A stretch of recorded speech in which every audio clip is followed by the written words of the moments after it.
ഹരിസ്ത്വാമാരാധ്യ പ്രണതജന സൗഭാഗ്യജനനീം പുരാനാരീ ഭൂത്വാ പുരരിപുമഭിക്ഷോഭമനയത് സ്മരോ അപി ത്വാം നത്വാ രതിനയനലേഹ്യേന വപുഷാ മുനീനാമപ്യന്ത പ്രഭവതി മോഹായ മഹതാം.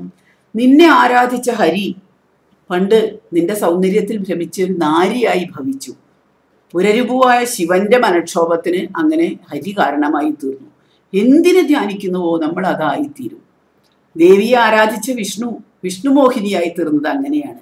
തപസ്സുകൊണ്ട് പ്രശാന്തമായ ഒരു പ്രളയ ജലത്തിൽ ത്രിപുരങ്ങളാകുന്ന പ്രാപഞ്ചികതയെ നശിപ്പിച്ച് പ്രശാന്തമായ ഒരു യോഗി മാനസത്തിൽ ക്ഷോഭം സൃഷ്ടിച്ച് പുതിയ സൃഷ്ടി തരംഗങ്ങൾ ഉണർത്താൻ മായയുടെ സഹായം വേണം. അവിടെ ശാന്തയായ ദേവി സദാശിവനിൽ പുതിയ ക്ഷോഭം ഉണർത്തുന്നു. എന്തിനാണ്? പുതിയ സൃഷ്ടിക്ക് വേണ്ടിയിട്ട്.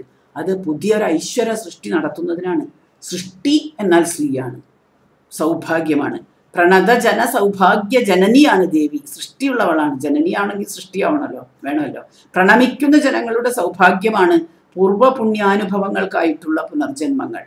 അതിന് കാരണക്കാരിയും ദേവി തന്നെ. ജനം, ജനനി എന്ന വാക്കുകൾ ഉപയോഗിക്കുന്നതിൻ്റെ ഔചിത്യം നോക്കുക. ജനങ്ങൾക്കെല്ലാം ജനനിയാണ്, ഒരാളുടെ ജനനിയല്ല, ജനങ്ങൾക്ക് മുഴുവൻ ജനനിയാണ്. സൃഷ്ടികർമ്മം നടത്തിയ അമ്മയാണ് ദേവി. സ്മരൻ നിന്നെ നമിച്ചിട്ട് രതിനയനലേഖ്യമായ വപുസ് നേടി.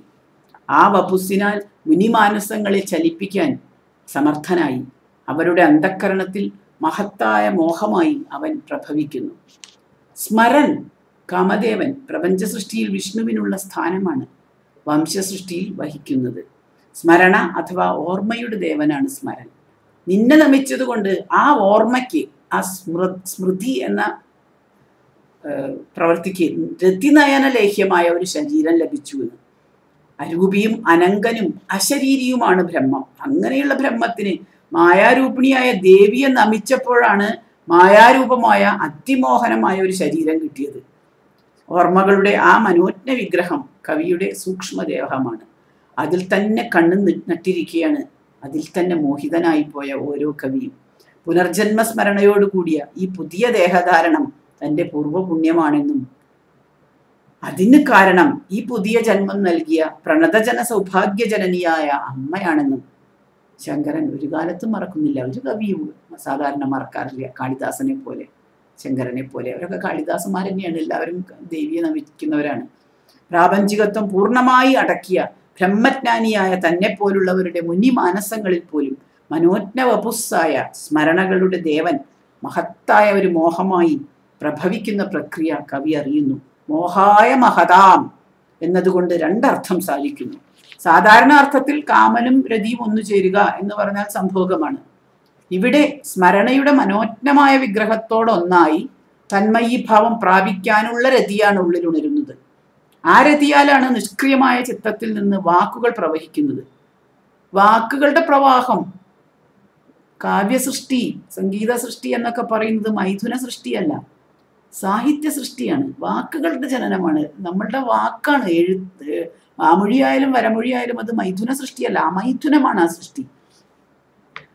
അതുകൊണ്ട് മഹത്ത് എന്ന ശബ്ദം അതിനാണ് കൂടുതൽ ചേരുക. സാധാരണ ഒരു വിവാഹം കഴിഞ്ഞ അച്ഛനും അമ്മയും ഒരു കുട്ടി ഉണ്ടാവണം എന്നുള്ളത് ഒരു മഹത് സൃഷ്ടിയല്ല, ഒരു സാധാരണ സൃഷ്ടിയല്ലേ.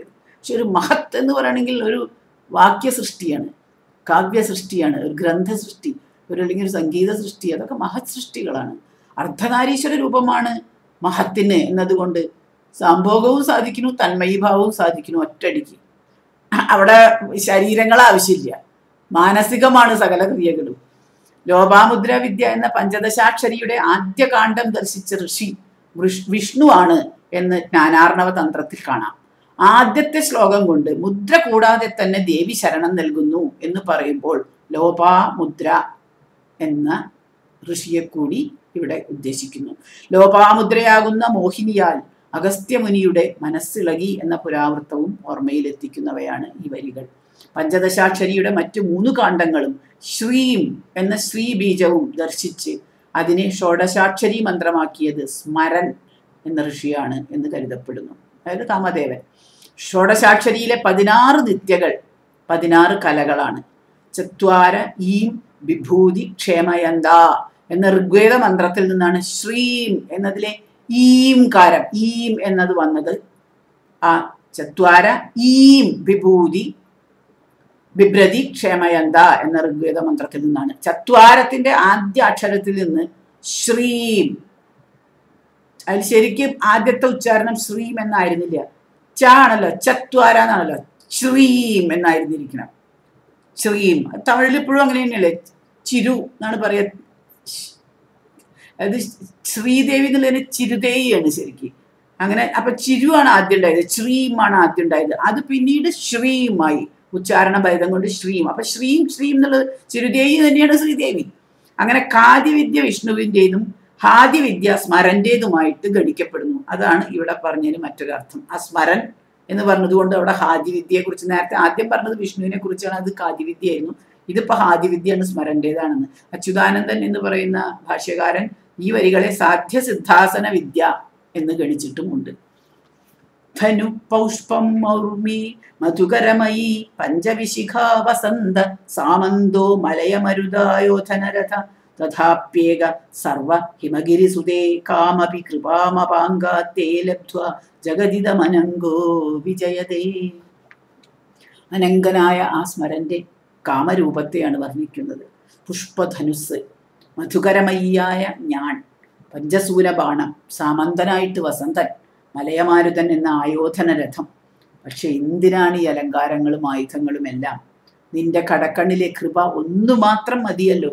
ഒരവയവവും കൂടാതെ അനങ്കനായിരുന്നു കൊണ്ടും ഏകനായ അവന് ഈ ജഗത്തിന്റെ മുഴുവൻ ജേതാവാൻ കഴിയുമല്ലോ എന്ന്.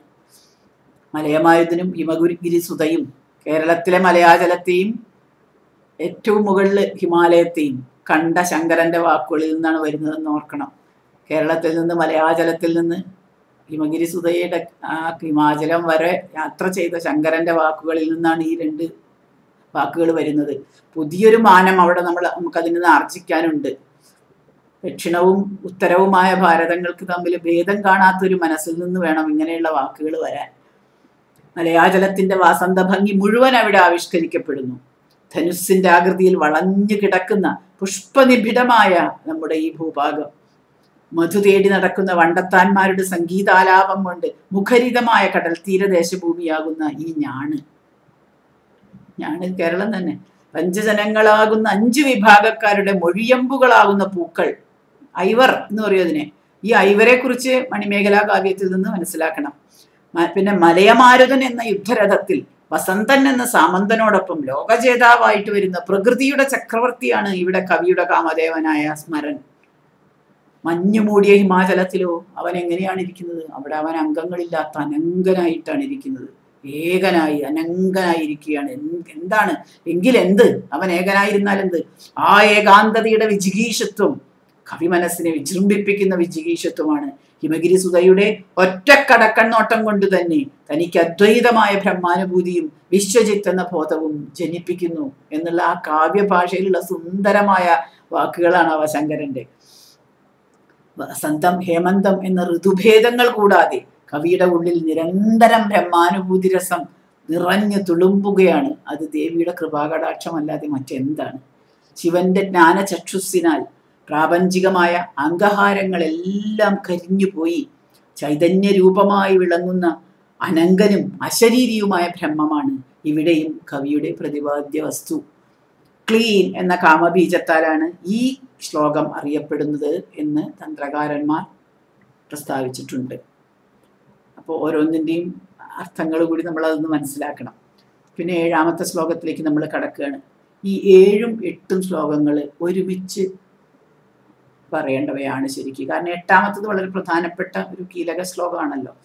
അപ്പം അത് ഈ 7ാമത്തെ തുടർച്ചയായിട്ടാണ് വരുന്നത്. അത് രണ്ടും കൂടി നമുക്ക് അടുത്ത ദിവസത്തിൽ പറയാം.